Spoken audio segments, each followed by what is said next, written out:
What's up everybody, D-Man back. Welcome to a brand new video, and it's time. There's a new Godzilla movie and new questions have arisen. Today I'm going to be starting a two-part discussion talking about who Godzilla and Kong might be fighting in this new movie. For this one, we're going to specifically be focusing on where this threat is coming from, not necessarily who specifically they're fighting, as that'll be the part two. But for this one, I've got some theories on, first of all, why we don't know who the villain in this movie is already, and secondly, where they're coming from that I think are really exciting, and I would love to hear your guys' thoughts. I'm so hyped for that. And let's get into the discussion.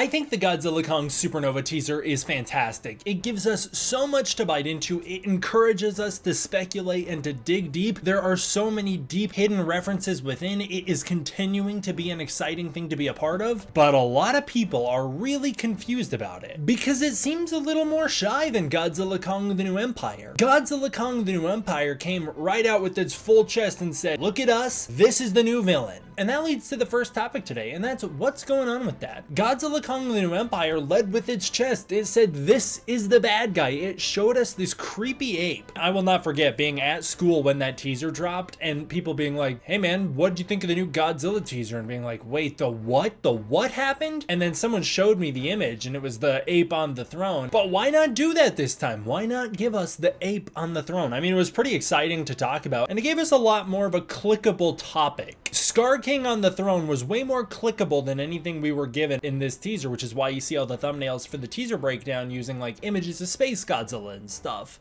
There's a couple theories I've heard that I think are pretty interesting. The first one is the hopeful theory. We've got the optimists out here who think that it's to build hype for the next Toho monster. If it wasn't a Toho monster, they would have just come right out and shown it like they did with Scar King. They would have said, "Hey, look, this is your threat," but they didn't. And it's because it's a Toho monster and they want to build hype for it and they want us to be excited for it. And so they can't come right out and say it. That's a pretty good theory. Next up's an interesting one. This is like the realist theory, which is that they simply don't have any visuals of it ready. Unlike Godzilla Kong the New Empire, maybe they haven't already started VFX. You know, with GXK, they started VFX long before the movie, and actually that image of Scar King, it was made specifically for that teaser. It doesn't actually appear in the film, at least not in full. Maybe they don't have any visuals of this enemy ready. Another theory that I have, which I think is pretty much right, is because they've already said in articles from The Hollywood Reporter and Deadline that they want to have more of a human focus in this next movie rather than a monster focus, which isn't to say it's going to be like back to 2014 days, but it is to say maybe it'll be a little less like GXK and a little more like GVK. For me, that's perfect. In doing so, it's more interesting to put the emphasis on the world our main characters will inhabit. For Godzilla Kong the New Empire, the world our main characters inhabited was the Hollow Earth, and so Scar King was the main thing. For this film, it's going to be about the way the people feel about this monster, maybe. I don't know, that's just my thought. So maybe that's why they wanted to lead with the humans. If I'm going to have a pessimist theory to counter those theories, maybe it's because they've learned their lesson and they want to avoid overhyping the new villain, because Scar King was a little overhyped. I kind of feel like, and I don't mean to be disrespectful or anything, 60% of the fan theories I read about what Scar King was going to be in the New Empire or was going to be able to do in the New Empire were better than the New Empire. We had a lot of time to come up with fan theories about what Scar King was going to be, how he would be a threat, how he would take on Godzilla and Kong, and so on and so forth, and he didn't live up to that. He didn't live up to those expectations, despite the fact that I love Scar King. I think he's a great villain. He didn't live up to the hype. Maybe they want to avoid that. It could be a brand new monster, but they don't want us to overhype it, so they're not going to tease it just yet. Which, in doing so, actually we might overhype it into thinking it's like Space Godzilla or Gigan instead.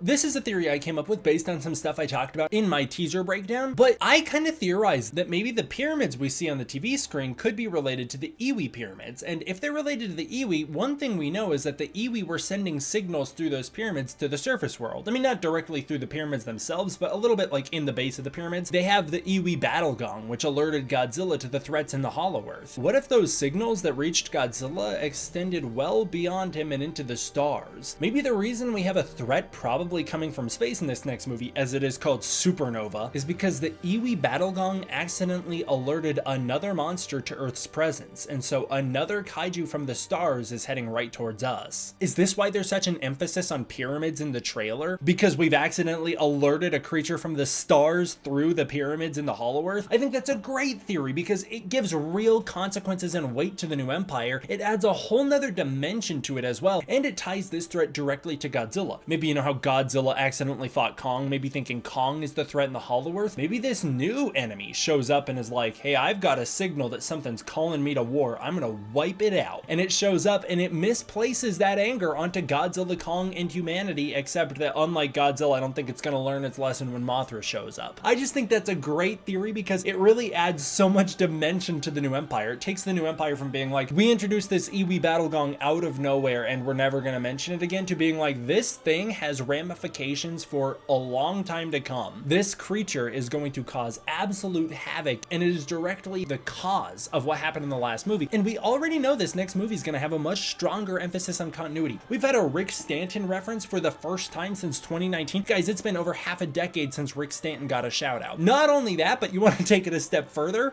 We got a comic book reference in the teaser trailer. The last time a comic was directly referenced in the MonsterVerse was never. The special features for Godzilla 2014 referenced Dr. Zamalek, who was in Godzilla Awakening. Some of the external material surrounding Godzilla King of the Monsters referenced the birth of Kong and Godzilla Aftershock, but not the movie itself. Li Sha was taken from the character Sha from the Godzilla Awakening comic and turned into a brand new character, obliterating Godzilla Awakening from canon in the process, and also they're not the same character. And now we have the first official reference to a comic book character with Jade Jorgensen. We already know they're following up on Rio, and we know they're following up on the pyramids. Bernie Hayes also had notes in Godzilla Kong theorizing that the pyramids could be communicating with space, and what if they were, or are, but not the pyramids he thought? What if the pyramids in Hollow Earth accidentally sent out a message to space and a brand new monster is heading towards us? I think that's a super interesting theory, and let me bring it back to Rick Stanton, as I've got an idea on how Rick Stanton could be involved in this next movie. I don't know if Bradley Whitford's gonna return. I don't know if they're even gonna care or want to bring him back on screen. It's entirely possible that they don't, or that he doesn't want to, but here is a great pitch for how he could be involved. Rick Stanton was Monarch's cryptosonographer. He studied the sounds the Titans made and used that to understand their behaviors. He also was involved with their satellite program before transferring full-time to cryptosonographer. Before he started working for Castle Bravo, he was basically doing what Hiroshi Randa was doing with the satellites. What if he picks up a message from space? What if he hears some sounds, which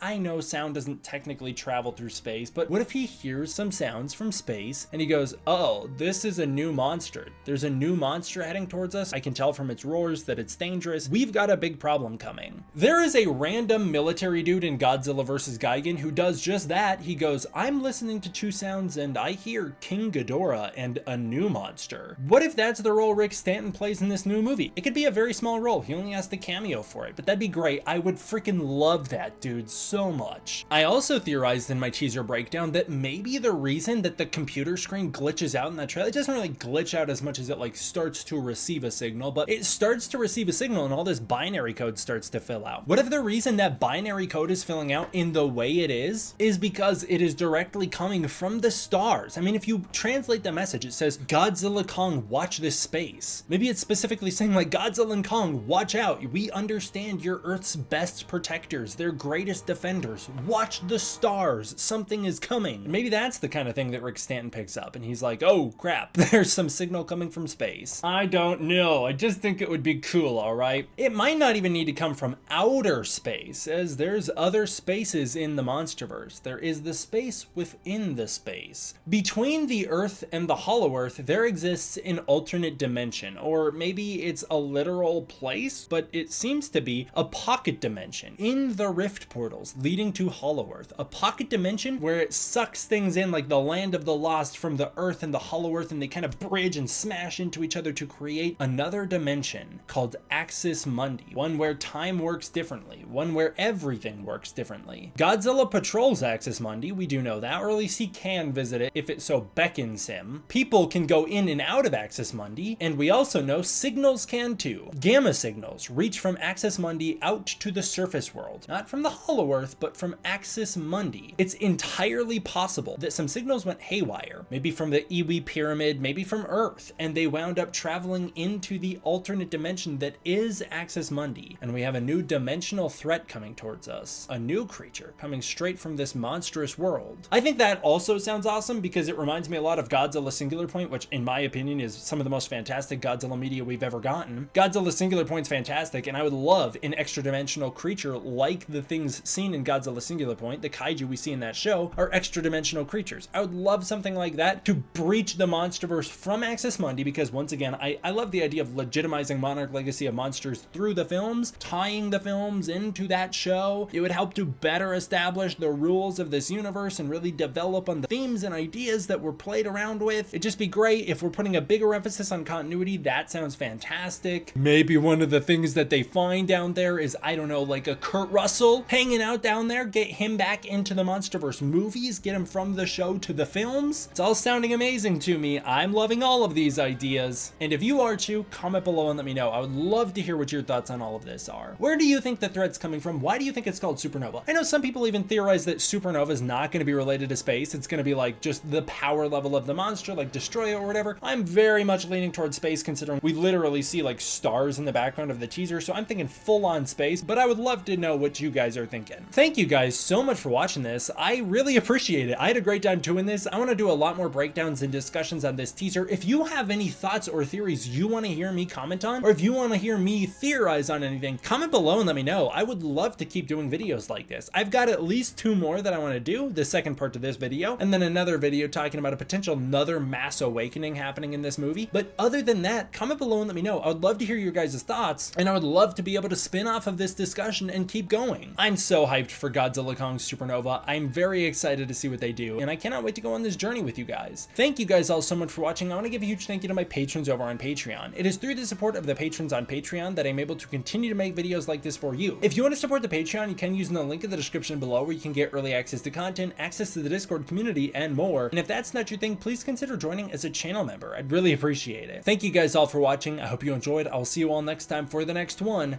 D-Man out.